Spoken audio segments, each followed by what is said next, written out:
Alright, munange yoyo Hindu Asha era nga njagala okubuuzaako Hindu Asha owasiza otya ogamba otya mukwano ne manager Hassan mwena mugamba mutya sawa eno mba nyingiddewo amannya nze Sandra Lia njagala okukulisayo ewa Ayomi Benedicto ne Sandra Nabagalagatako ne Lukia Mpoza kansubire babavuze bulungi okuva ku makya twakeeredde okutuusa kakana ate wenyingiriddewo era nga njagala okubaza mwena abasobodde okuba nga mutya twekuumiddeko gwe nga wakedde n'ogamba kantule ku TV ninde ganga mukabanganga musebambulire kiki ekigenda okufa mu lunaku kiki ekyafuddewo mu kiro kye nabadde neebase ate era nga still sigenda kwerabira okusasira mwena bambi abaviiriddwako abantu bammwe omukama katonda abagumye emitima mumanye nti yatuwa ateera still yajjawo abeera n'ekigendererwa lwaki ebintu ebimu biba bihappeninga mu bulamu bwaffe njagala okubasasira nammwe mwenna abalwadde njagala okwongera okubasabira mukama katonda abeerenga abasaasira mwongere okusuuka mwena abakuziza birthdays olunaku olwayo njagala okubagamba happy birthday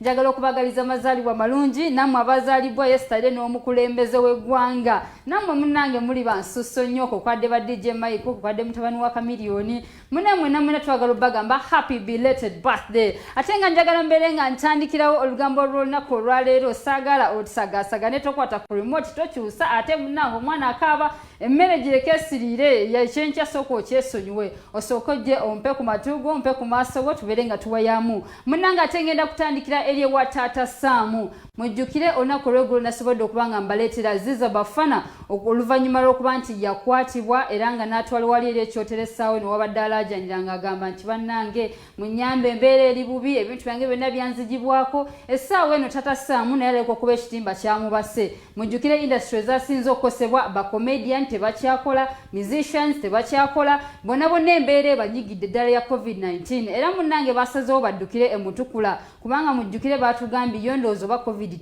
tebanaba mutegeero oba tebanaba kumanya kigenda mu nsi simanyi naye nga munnange basazeewo baddukire eyo tata Sam naye abeeko comedy gwayiiya kwegamba awe ku bantu afuneyo kasimbi engeri nti COVID amukosezza nnyo naye munene naye tebyamugendedde bulungi bamukwatiddeyo era nga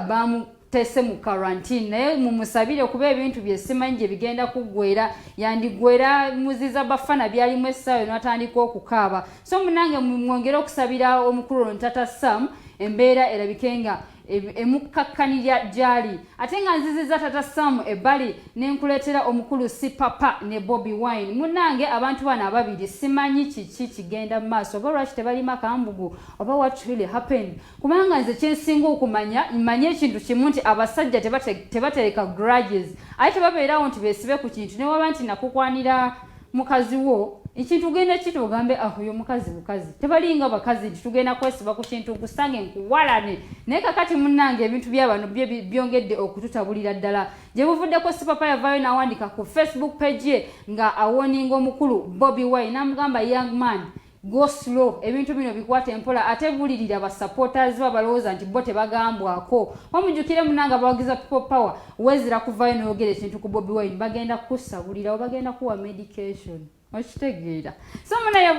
yavaayo n'amugamba nti bulirira basupporters bo babeeko we bakoma otherwise nja kugira so olunaku olw'eggulo yagenzeko ekamwokya wabula ebyavuddeyo birabika okuba nga tebyamutambulidde bulungi era nga bamanyi nti abawagizi ba Bobby Wine bo nga bo bakyankalanirawo kasita bamanya nti olina akambugu koolima ne mukama waabwe president waabwe so munnange yavuddeyo ng'ategeeza yazemu na postinga ku Facebook page ye ng'agamba nti omukulu Bobby Wine munnange olaba emmotoka yange basupporters bo kye bagikoze bagikubye naye n'eriyo ngikola ki njigira ate tuba tukyali awo tugenda okulaba batugamba mbu omukulu ono yazzemu na firinga bullets ekamwokya era nga n'ekikomera kiragira ddala amasasi gakoze eki gayiseemu soka wetegereze vidiyo eno egambibwa okuba nga omukulu ono si papa ya firinze bullets ekamwokya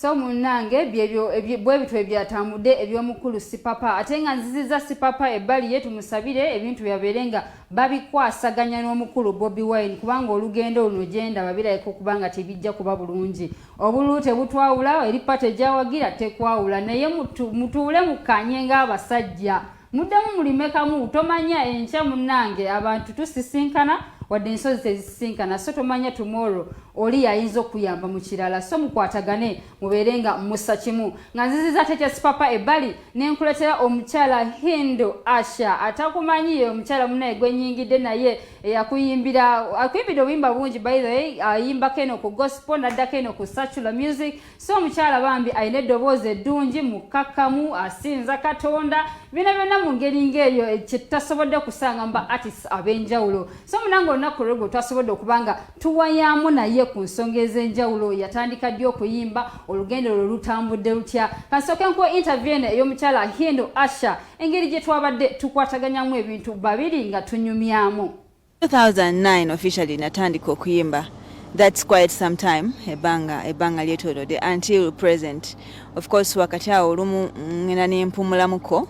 but I get back on track because mbako n'ebirala byenkwasaganya ebyenjawulo. But I'm grateful to God that I have resumed and I'm working on it very well and I'm worshiping, I'm praising and I'm sending you love songs.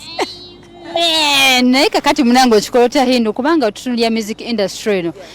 muina tugambe nti like pressure yo nyingi ogenda okulaba ku munafulumiza kati tugeze nakyuka waliwo shiba oyafulumya kannakyuka ko ne kateeka abantu ku bunkenki buli natandika okufulumya ennyimba kumugwo kikoze otyo okubanga okolera ku pace yo.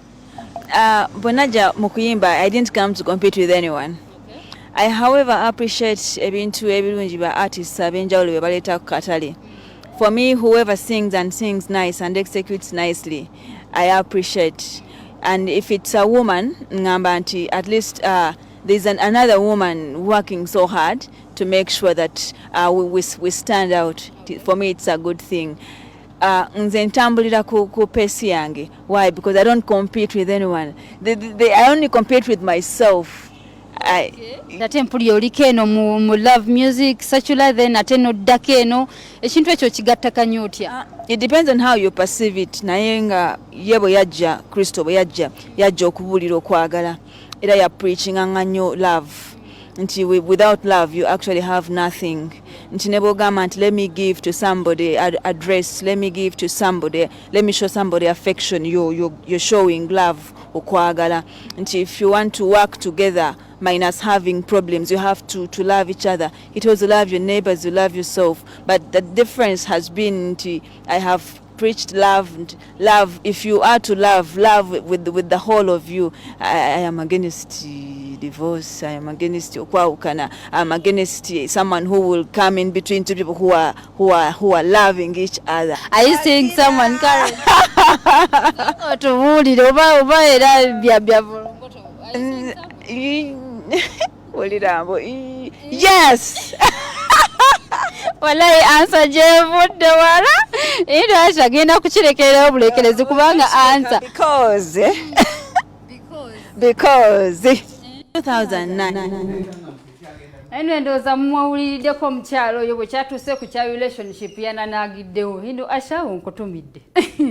nkutumidde nyawo kasi omunaye twayongedde ne tumubuuza COVID-19 ye amuyisiza atya kubanga tulabye abayimbi bangi n'okutuusa kakati nti kibasudde mu katyaba g'okuba nti babakutte mu seeza enjawulo etaziza bafuna wiyo tata Saamu kwagamba musicians ab'enjawulo bavuddeyo nga beekubira omulanga nti embeera eno ebakosereza ddala ye bwe twamubuuza yagambye nti munnange sirina business emu yokka nti ndi mu music yekka wabula mbadde ne business zange ez'enjawulo newankubadde nga nazo COVID-19 enkosezaamu kubanga nyina abantu connections bembadde nkolagana nabo ebweru so munaye engeri nti n'ennyonyi bazisiba ebintu byange nabyo byekwatamuko soko mwewuliryeko Hindu Asha nga tunyonyola ye COVID-19 engeri gyamuyisizaamu. Mama bani naze baganda bange abali ebusoga n'abali munsi wona all over the world mbenda your girl Hindu Asha ninze mwebale okunenda mwebale okumpagira mwebale okusitula umbrella ya busoga tusigale nga tushininga twendaga ne bambi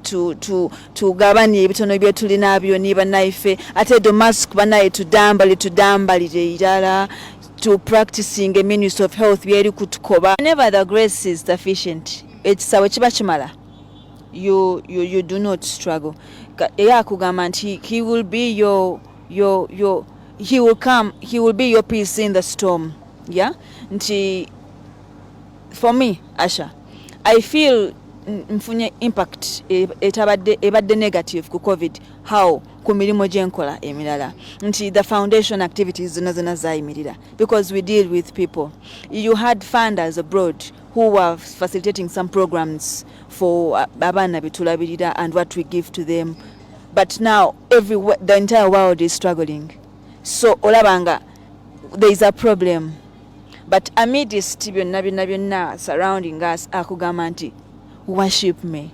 praise me, let the situations not overtake my name because my name is bigger. It is bigger than any situation. He's telling you just worship me. Era alaba inesawa zino. No matter what you are going through, no matter what is not going right, worship the Lord. Just scream hallelujah Jesus. Hallelujah Jesus. Hallelujah Jesus. And you know, he will just amaze you.